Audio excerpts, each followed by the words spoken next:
Good morning. I'm so excited to be here this morning with Sarah Frey. She is the author of The Growing Season, and this is her. I just love this picture with all the pumpkins. And Sarah is the nation's leading producer of pumpkins, as well as other things. She's an amazing story.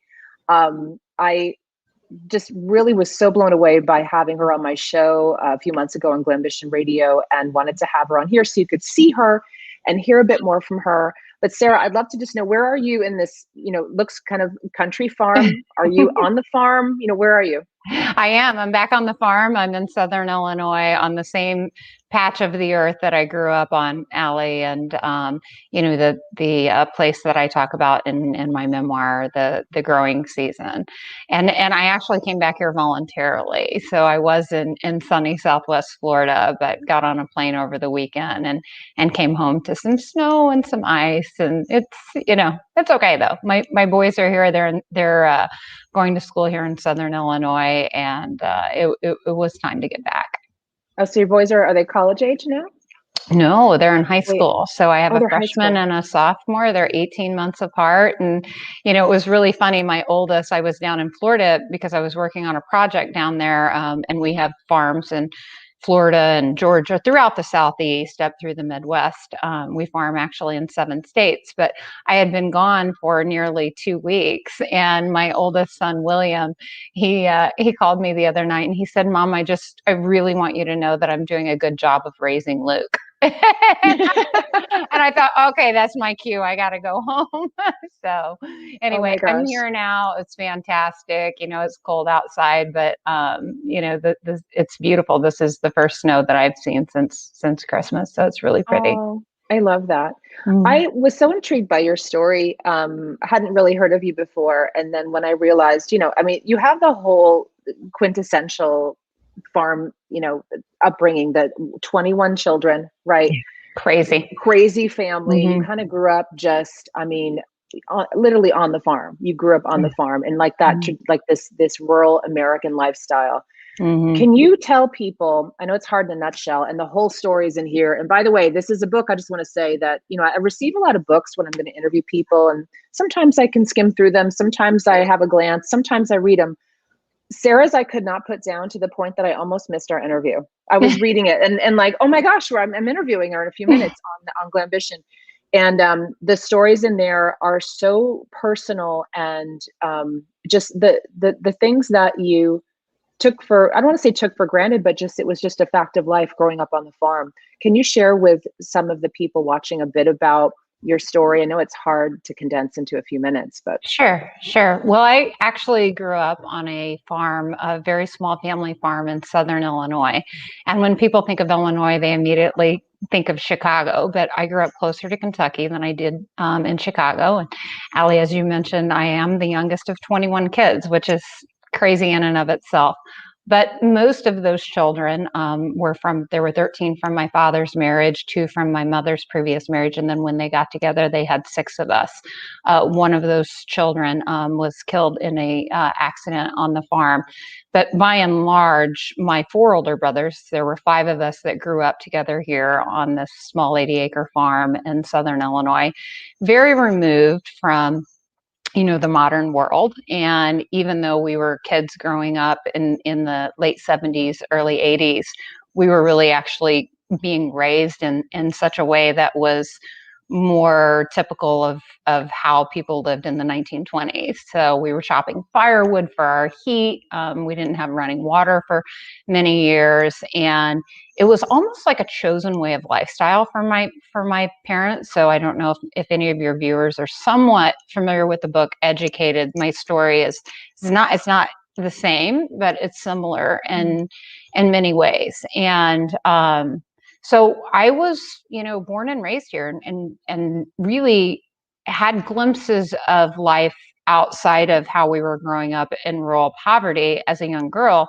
So I knew that I didn't want to spend the rest of my life living in Southern Illinois. So every day of my childhood was really sort of There were good memories as well, but the memories are of, working on this farm, but having good memories growing up with my older brothers, but also dreaming of escaping the life and the lifestyle that we were living. And so what was your escapist fantasy when you would go there in your mind? What did it look like? Well, the first real memory of modern technology that I have is of a thermostat hanging on a wall. And we were visiting this home near St. Louis. And I remember it dawning on me that you could turn this little box. It was very small, but I remember having the thought, why wouldn't we get one of those magic boxes that made our house warm? Because it was my job to carry in the wood and the kindling and start the fire, put wood on the fires. We had a stove in our living room, a stove in our kitchen. And so that was sort of like, oh, okay, first, check that box. When I'm big, I'm going to have one of those magic boxes, for whatever reason, we don't have that now, but I'm going to have. As it gets. That's as simple as it gets. And then, wow. I joined my father on a trip to Chicago one time. He used to drive up there late in the night and take feed for horses and hay for horses that were on the racetracks up there in Chicago. And I remember there was a time, we didn't often go downtown when I would go with him as a little girl, but there was a time when we did go downtown. And I remember seeing Michigan Avenue for the very first time and thinking, oh my gosh, and seeing the women on the streets in their coats, carrying their beautiful handbags or briefcases. And some of the women look like, just walking with a mission. And I thought, these are women who are going to work. And I wonder what they're doing. Are they going into these big towers and buildings? And so as a little girl, I thought, well, that's what I want to be. That's what I want to be. That's what I aspired to be. And, fortunately, even though I was being raised in the way that I was being raised, I had so much confidence instilled in me at such an early age by my brothers and also really by my father. And then I learned so much with my mother on the summer fresh produce delivery route about business. And, I actually had a lot of really good sort of that we chronicle some of the confidence building exercises and in the growing season, whether it was picking up the snapping turtle and having to throw it in the back of the pickup truck and things like that. But I was always led to believe that I could be or do anything that I wanted. I may have been the youngest and the only girl being raised on the hill, which is the farm. How we refer to the farm is the hill at the time. But, the expectations for me were very similar to the expectations that my parents had of my brothers and how they worked, how they conducted themselves. And my brothers, took me hunting. They created all of these different sort of events in my life and to create confidence building exercises, whether it was the first rabbit that, I thought I shot when I was like 5 or 6 years old, and they led me to believe that I got the rabbit. And in reality, I didn't kill the rabbit. I didn't actually get to shoot the rabbit. I shot the gun, but I didn't kill the rabbit. But they led me to believe that it was, hey, this is your first rabbit. Look, you did this. This is great. You caught us dinner. Yeah. Yeah. And from that moment forward, I thought I was the best hunter in the world. I thought we'll never go hungry. I can do this. So, and it was things like that later on in life, they're like, oh, you thought you shot that rabbit. You thought you caught that fish. You thought you did this or that. But no, that was us, making you believe in yourself. So, I dreamed of a very different life, one where I didn't have to grow, hunt, catch, or kill, the dinner that we ate at night. And that life to me at the time was working in a high rise in downtown Chicago. Yeah, that was the dream. Yeah, so where did it turn? Well, I know from the book and talking with you that there was a big decision you made when you were thinking of moving toward those other dreams, and then you had a choice. I was to stay. So, the story gets very sort of complicated. And, I work very hard and I try to do everything in my life as early as I possibly can. I move out when I'm 15. I attend high school and college simultaneously while working a part-time job, the only job that I've ever had in my whole entire life where I received like a paycheck where an employer took taxes out of my check. Was at a Tractor Supply. I was 16 years old. So while I was going to high school, college, and working this job, I was also starting my own business. So I took the old family pickup truck and started a fresh produce delivery route the summer that I turned 16, which the experience leading up to that moment was delivering fresh melons to about 12 grocery stores with my mom when I was a little girl. But I felt like if I could get more stores, I would make more money and then eventually get a bigger truck and keep doing that. But all of these things, all of everything that I was doing at such an early age in my life was because the circumstances in my life as a young girl were so difficult, and I could not wait to escape. So the money that I was making at age 16 in my business and everything that I was doing was in preparation for my departure from what we called the hill. And by this time in my life, my brothers were all older than me. We're all exactly 2 years apart. And my four older brothers had mostly all moved away, except for the one closest to age and me, closest to age with me is Ted. And he and I were really the kind of the last two kids left on the farm. So as I saw them leaving and going off themselves to college or to cities, and with knowing that when they left, there really wasn't anything that would bring them back, not a lot that they could come home to here in Southern Illinois. It was, it was really sad because we were raised so close and we worked together every day. I mean, there were so many blood, sweat, and tears shed on this little patch of earth that, we all invested so much of our early life into. And I thought the same, my fate would be the same, that, my time would come and I would leave as well.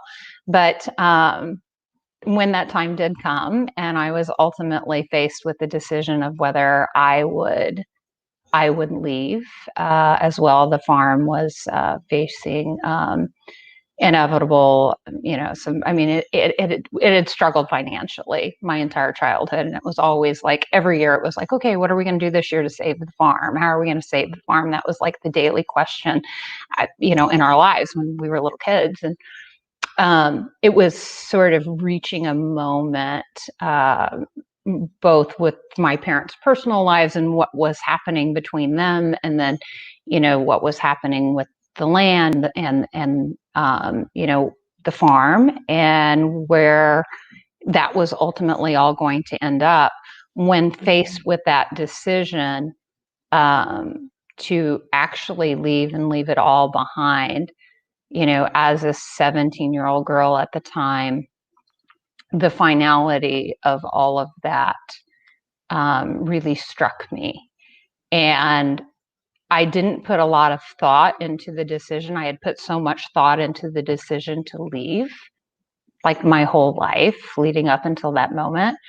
But there was a moment that I write about in the book where I had walked the last horse that we had off of the farm and put it in a trailer, and it, to be sold. And I was looking around up on top of this beautiful piece. It was like sort of the first time I really looked around it, because I felt like I was seeing it for one of the last times. And it was so beautiful. It was sunset and the land had turned golden, and, the horse is looking at me, I'm looking at the horse. And I have this epiphany as a 17-year-old girl that if I leave, there won't be anything to come home to. And when I looked around, I all of the memories of working there side by side with my brothers and my family, and all of the grit, all of the grace, like everything that we had been through, everything that I had been through, both good and bad. And there was plenty of tough things that happened growing up that it would have been easy to walk away, and I kind of wanted to, but in that moment in that moment, the choice was very clear. And I probably made the decision in all of about 30 seconds after having spent the first 17 years when I read knowing that, that was not going to be it.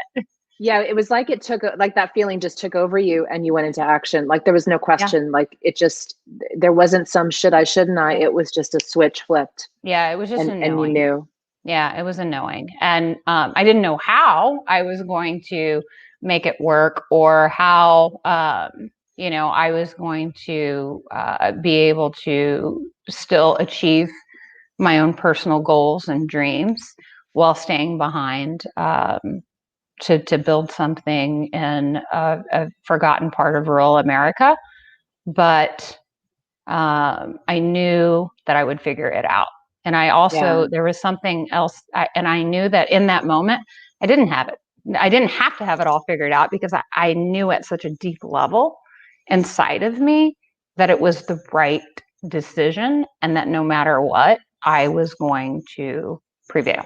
And then ultimately I would be able to bring my brothers, my family back together. And it was almost like I was tasked with righting the ship, like fixing it. And I felt like this overwhelming confidence inside of myself at that point that I was going to be able to do it. And I wouldn't have felt that confidence had I not gone through all of the really difficult things and overcome so many of the challenges leading up to that one moment. Yeah. Where I made that call. I think what surprised me the most were the really smart business decisions you made at even a young age. But you just didn't take shit from anybody. You just my favorite story, I think, of all of them in there, and there's so many. My favorite story was you're gonna have to correct me, but I think you were going in to buy some melons, and these guys wouldn't even let you upstairs to talk to the big guy, right? It sounded like the melon mafia. And here you are, probably in your little hat, and you're like, I want to buy these melons. The guy's like, no. It was kind of like we deal with only big growers only. Yeah. And then I'm going to paraphrase, but Sarah just walks by this guy, goes up the stairs, walks through a sea of desks of men, right, selling this. You go right into the head guy's office and just sit down saying, I want to buy some melons and here's what I got. And then he gets up, walks out, looks at the whole room of sales guys and says something like, this girl's got bigger balls. Yeah. That's what he said. Yeah. After what I left out of that story was all of the names that he called them before he said that. So, it was. I thought when he got up from his desk, I was getting kicked out of the office. Right. And when I was walking into that office, Allie, quite honestly, I was just walking with purpose, and I didn't even know it was an office. I could have walked into a broom closet. But when I got up, what had happened was when I got up that flight of stairs, because I, met that guy on the dock that told me he wasn't going to sell me the melons. I thought, well, watch this. I'm just going to walk up these stairs and find somebody who will.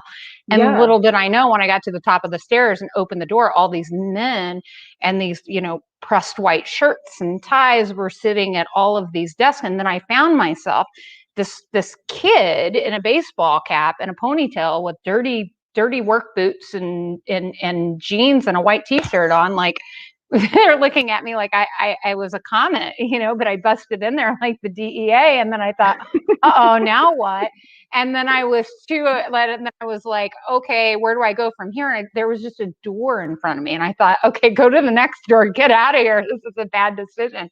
But when I walked through the door, it happened to be the president of the company's office. And I just busted into his office, not knowing anything except for the fact that I needed cantaloupes to fulfill my orders for my customers, for my retailers that day. And I needed them then. So, yeah.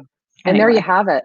And now, Harvard is bringing you in or using your stories to teach their business classes. Can you talk about did that just blow you away when they reached out? You're like, okay. The first case study that I did with them, I think I was about 25, 26 years old. And I remember when they called, they wanted to do a study on my negotiations with Walmart.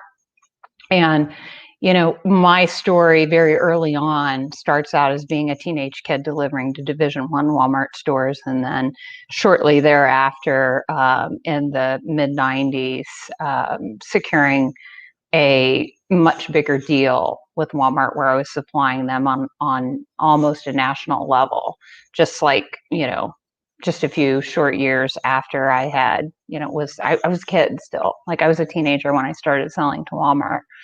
And so when they called, I thought, why would you call me? I mean, I'm the girl that literally said, had to make a decision. I wanted to go off. I wanted to follow in my brother's footsteps. I wanted to go to a 4-year university. I knew how important a college education was. And in the moment that I made the decision to stay behind, grow my business, buy the family farm, I knew that for me, time was of the essence, and that I would not be able to anytime soon go off to a 4-year college. But I had attended high school and college simultaneously up until that point, but it was a junior college. So when Harvard called, I thought, I wonder if they know I went to Frontier. I wonder if they know, that my last year of high school, I barely showed up for 2 hours in the mornings. And, I had my credits and things. I had enough credits, probably I could have graduated and as a junior in high school. But, my senior year, I was so checked out because I was running my business and working so hard just day in and day out. And school was almost like the thing that at that point then was the thing that was holding me back. Like, oh my gosh, I would have to go. And I became I wasn't a very good student at that point. I had spent my whole life being a really good student. Like, okay, I'm going to make these grades. And if I make really good grades, I get into a good college, and then, I have a chance for a better life. But by this point, after I'd made, a lot of the decisions that I made around, moving out, growing my business, every day that I was sitting in the classroom, I was just looking out the window thinking, okay, what time is it? When do I get out of here? So I wasn't even really, I just wasn't present when I was in school. So I wasn't exactly, in a position where I felt confident that I would be able to provide value in a Harvard business case study, because I thought, well, I'm nobody and I haven't really done anything that's great, or what could people learn from me? I've just been, hustling my whole life, working really hard. I mean, I guess if you want to teach work ethics at Harvard, maybe we could talk about that. I'll tell you what it's like to get up every morning and take care of livestock and work on a farm, before you go to school, after you go to school, all those things. But I don't think they're teaching that. So when we started talking through that first negotiation study, I realized that I had a style to the way that I negotiated deals. And I didn't know that until they sort of pulled that out of me and asking me questions. And then once I sort of started to look at it objectively, and when I saw it on paper, there was actually a name for that. And it was like, I was like a campaign style negotiator.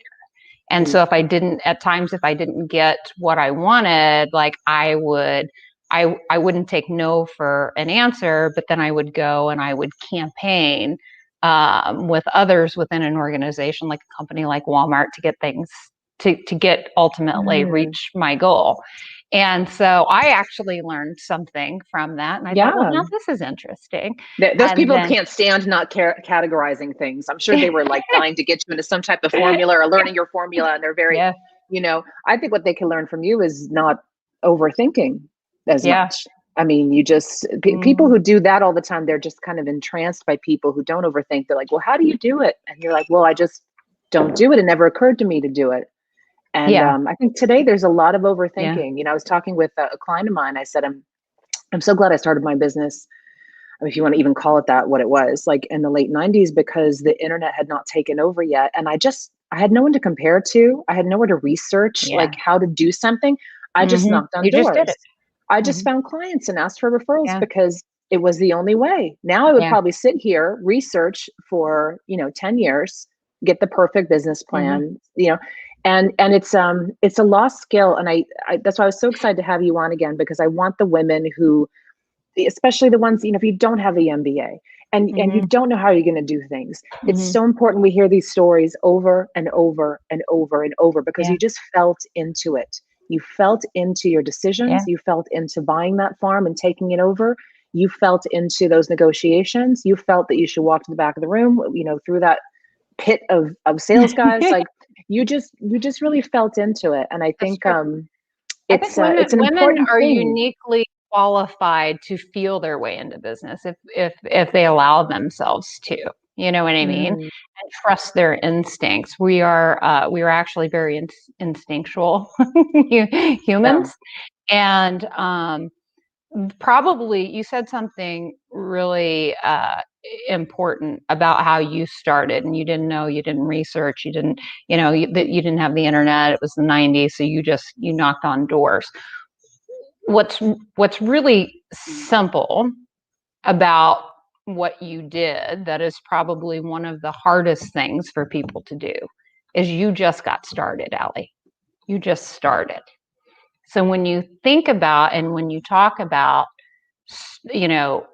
starting a business or going out, and how we might spend a lot of time, or how you might have spent 10 years researching it to make sure that, you had all the I's dotted, the T's crossed, that you knew everything about this potential business that you were going to start. You're absolutely right. I mean, so many people, so many entrepreneurs, so many women think that they have to have everything figured out before they begin.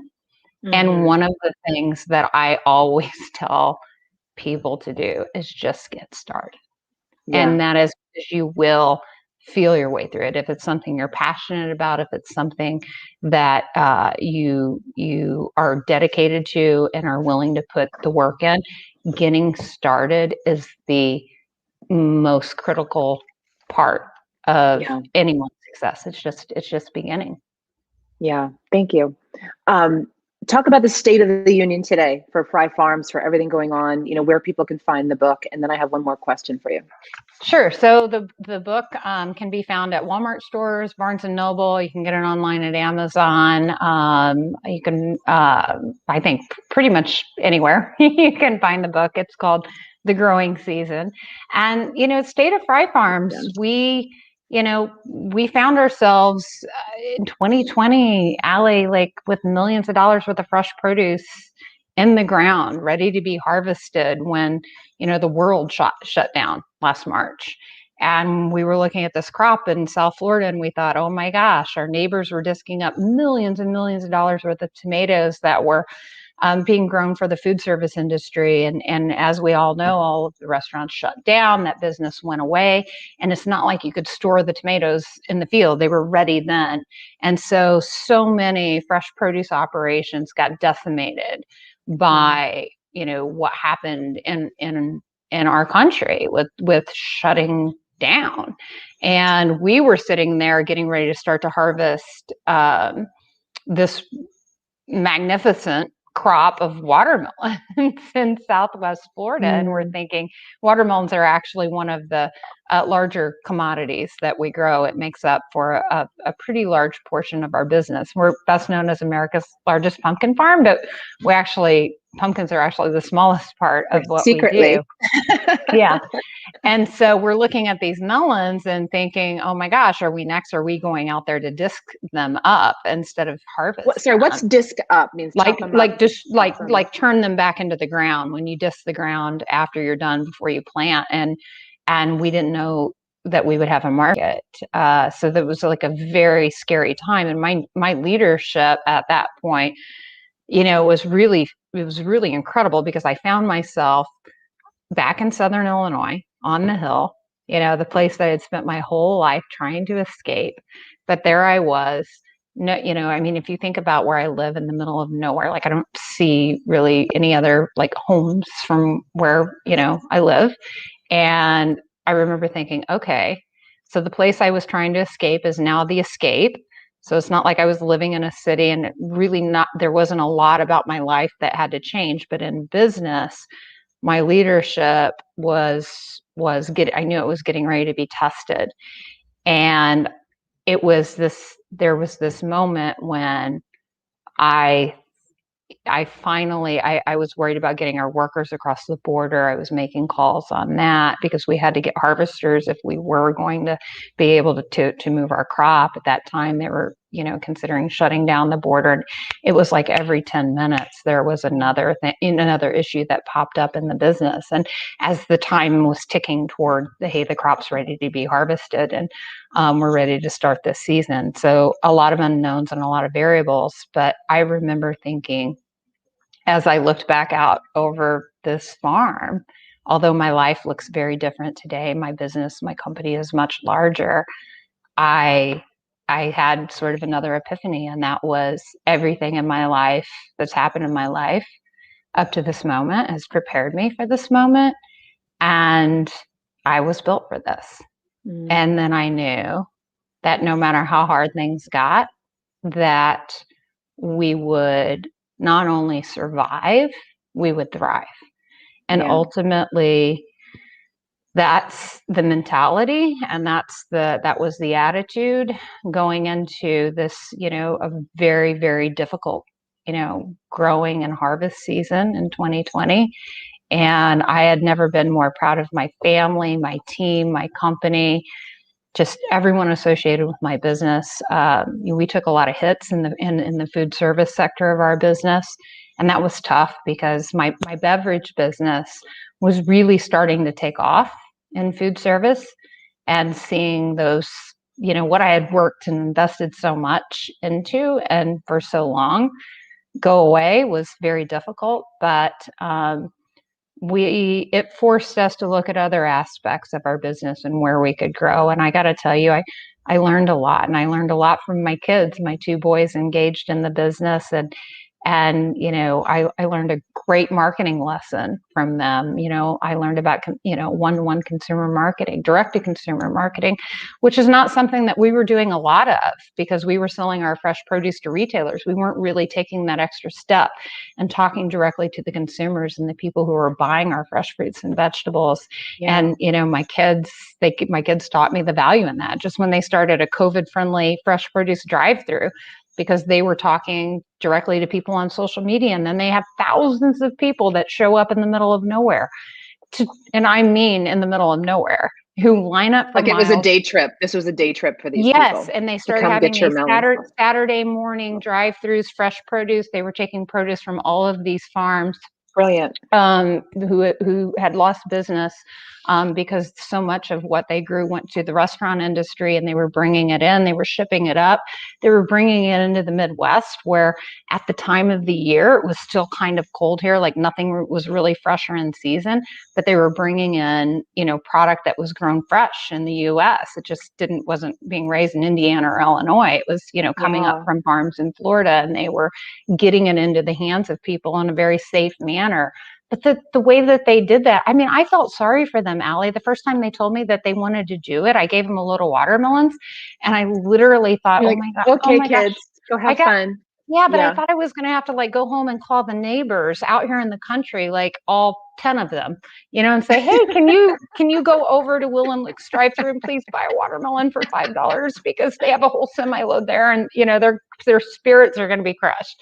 But the opposite happened. I mean, I saw them that morning setting up their little drive-through. I came home, and 45 minutes later, my brother John calls me and said, you got to get over here. There are cars lined up down to the county road. I said, what do you mean? I was just there about an hour ago. So he said, Sarah, just get over here. And he hung up. And when I drove back to the farm and the warehouse where they had set up their stand, there was a line of cars for miles.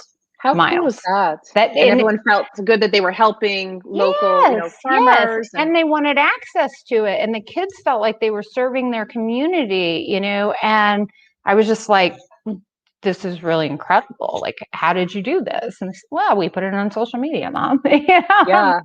Wow. Okay. Yeah. All right. Lesson number one, COVID lesson number one. And then, life is a series of growing seasons, Allie. And I think that, as having grown up on a farm and worked in the ag industry my whole life, we know that not all seasons are alike, and some seasons are better than others. And that's true in life as well. And, the seasons that we go through, the challenging seasons that we go through, and not just in farming and growing crops, but in our lives, those challenging seasons or the seasons that are fallow teach us just as much as the seasons that are bountiful. And 2020 was a year of growing for me personally, because that's how I chose to view it. And, if you look at the bright side of what we all went through, for me, I feel like it gave me a gift that I didn't really have before, and that was the gift of time. And time with my kids, time more family dinners at home, and time to bring them into the business that I had started and really never gave a lot of thought to, And if I'm being honest with myself and all of your viewers, I may not have taken that time with them. There were meetings that, maybe, I was taking that I didn't really have to be there, and now I see that, and there were things that I was doing that maybe I didn't have to be there, that could have been home, or I could have been doing something, different. And so as I reflect on, the last year in both my personal life and in my professional life and with my business, I actually see it as a lot of really good, positive change. Yeah. Well, you can naturally say you're built for all seasons. Yeah. we all can say that, I think. Yeah, I think we have that we all have that within ourselves.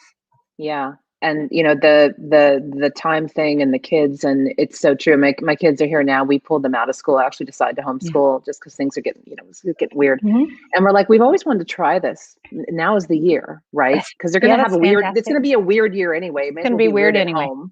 Yeah. Be weird with mom. Yeah. And now we have this cuddle time in the morning we didn't have because we were all rushing. They're getting so mature by hearing the conversations we're having all day. My employees are coming over later for a meeting, and they'll be talking with them a bit. It just it's important to remember that when we look outside, sometimes it just looks like things are not going to get better, or they're crazy, or they keep changing. But like, we have now such a solid base to work from. Like that. That's why I love saying the built for all seasons. So such an amazing book. And then Sarah, one last question that I wanted to ask, and if you could just share with everyone how have the people you surround yourself with, or your personal networks, been important over the years to you as you grow?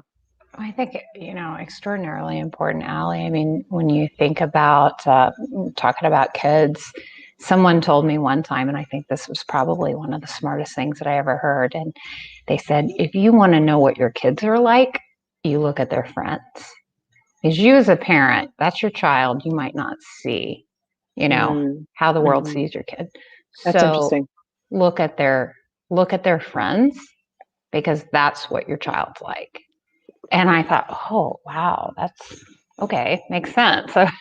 So in my life and in business, surrounding myself, I think I've thought about that.